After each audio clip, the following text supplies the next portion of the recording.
They said Rome was eternal, but eternity doesn't flinch, it doesn't bleed, and it never breaks.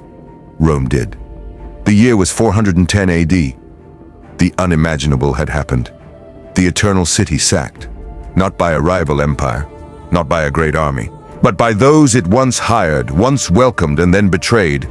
Alaric and the Visigoths marched through Rome's gates like a ghost through a ruined temple. The city wasn't stormed in some epic siege. No heroic last stand, no defenders singing glory songs as they fell. Rome unopened its gates. It surrendered itself not just in battle but in spirit. Temples were stripped, altars desecrated. Gold and relics that had stood since the days of Caesar were stolen in days. Even the copper that lined rooftops peeled away.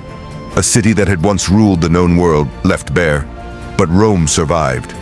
Shaken, humiliated, breathing but barely, and something vital had changed. Something no sword could restore. The illusion had shattered.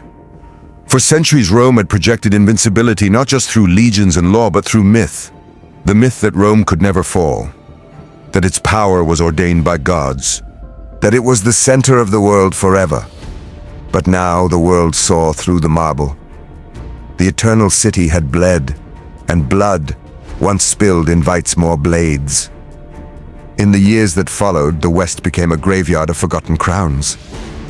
Emperors rose like mist and vanished just as quickly. One ruled for a few months, another for days. Some were murdered by their own guards. Others simply disappeared, like coins lost in the dirt.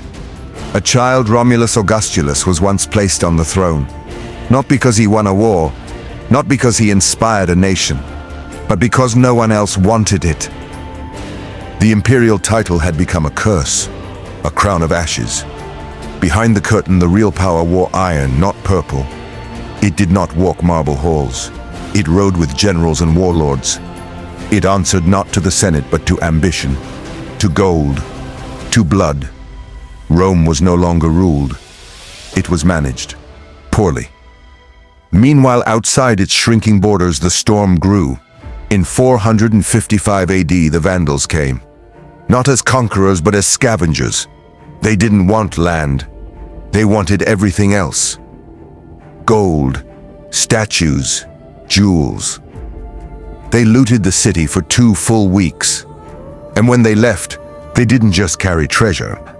They carried away the soul of Rome, even the sacred stripped, even the silence violated.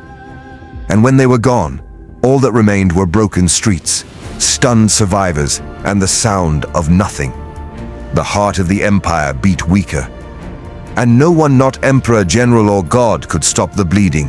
The legions, gone. What had once been the iron spine of Rome, citizen soldiers trained in discipline and duty, was now a scattered patchwork of mercenaries, hired swords, foreign tongues, Goths, Franks, Huns. They didn't march under Rome's banner for glory. They marched for coin. And when the gold stopped coming, so did their loyalty. Desperate emperors emptied treasuries, then temples, then promises. But you can't bribe faith, and Rome's faith in itself had vanished. In the east, Constantinople still stood. The new Rome, founded by Constantine, guarded by thick walls and thicker bureaucracy. Trade thrived. Ships came and went from the Bosphorus like blood through arteries. The city gleamed with new wealth and looked westward with pity. They sent help sometimes, troops, supplies, tokens of alliance. But it was never enough. Never meant to save, only to delay the inevitable. The West was a sinking ship, and the East was already rowing away. Then came the end, quiet, almost polite. Not a siege, not a war. No burning of scrolls, no dramatic speeches echoing off stone. In 476 AD, the last Western emperor, a boy, was deposed by a Germanic general named Odoacer, Romulus Augustulus, named after the city's mythical founder and its first emperor. He didn't die in battle. He wasn't exiled to a distant island. He just vanished. A child removed from a chair no one respected. And just like that, no more emperors in the West, no more Senate to advise, no more Rome, at least not the Rome they remembered. But what was truly lost that day? Not just buildings, And not just coins, but connection. The roads, arteries of empire crumbled. Trade routes dissolved. Goods stopped flowing. So did ideas. Aqueducts, once miracles of engineering, ran dry. Baths went cold. Libraries emptied. And the knowledge once hoarded in scrolls was forgotten in the dark. Towns turned inward, fearful, suspicious. A literate civilization went quiet. For centuries, the light of learning would flicker only in the corners. Monasteries, scriptoriums whispered prayers in Latin to forgotten gods and half-remembered saints. The Dark Ages had begun. But Rome did not vanish. Its body died, but its ghost remained. Its language echoed in Spanish, French, Italian, Romance tongues. Its laws lived on in kings' courts. Its architecture, arches, domes, columns inspired churches and palaces for 1,000 years. Its memory, immortal. It became legend, myth, a warning and a dream. The Republic inspired revolutions in distant lands. The Empire haunted every tyrant who saw himself as Caesar reborn.